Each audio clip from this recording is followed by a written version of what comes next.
آج کا جو ہمارا ویبینار ہے helping people in victim mindset, اس کا میں پہلے تھوڑا سا خاکہ بتا دیتا ہوں، میری گفتگو کا خاکہ کیا ہے۔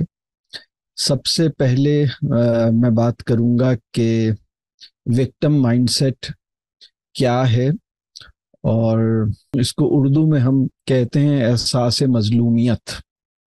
ٹھیک ہے، تو سب سے پہلے میں وکٹم مائنڈ سیٹ کیا ہے اس پہ بات کروں گا، اور اس سے کیا نقصانات ہوتے ہیں، یہ پہلا میری گفتگو کا حصہ ہے۔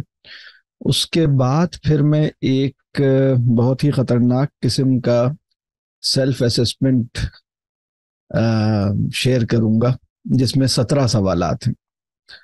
تو اس سے پہلے میں آپ کو بتا دوں گا کہ اگر آپ جانا چاہیں تو جا سکتے ہیں، کیونکہ یہ تو سوالات آپ کو آپ کے بارے میں بہت کچھ بتائیں گے، اور اگر ہمت ہے تو پھر بیٹھے رہیے گا۔ پھر سوالات 17 کویسچنز کا ایک سیلف اسسمنٹ ہے، وہ پھر میں آپ سے شیئر کروں گا، اور وہ اس حوالے سے ہے کہ ہم اپنا جائزہ لیں۔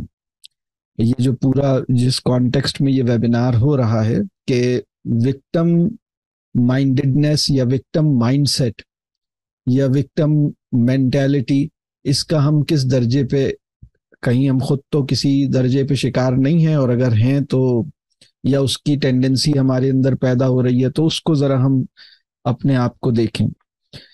تیسرا جو میری گفتگو کا حصہ ہے وہ یہ ہے کہ یہ جو وکٹم مائنڈ سیٹ ہے یہ کیسے پیدا ہوتا ہے، اس کے فیکٹرز کیا ہیں، اور چوتھا جو میری گفتگو کا حصہ ہے وہ یہ ہے کہ اس سے نکلنے کی صورت کیا ہے، اور اس سے نکلنے اور اس سے نکالنے کی صورت کیا ہے۔ ٹھیک ہے، تو یہ ہماری گفتگو کا چوتھا حصہ ہے۔ تو آج کی گفتگو 4 حصوں پر ہے۔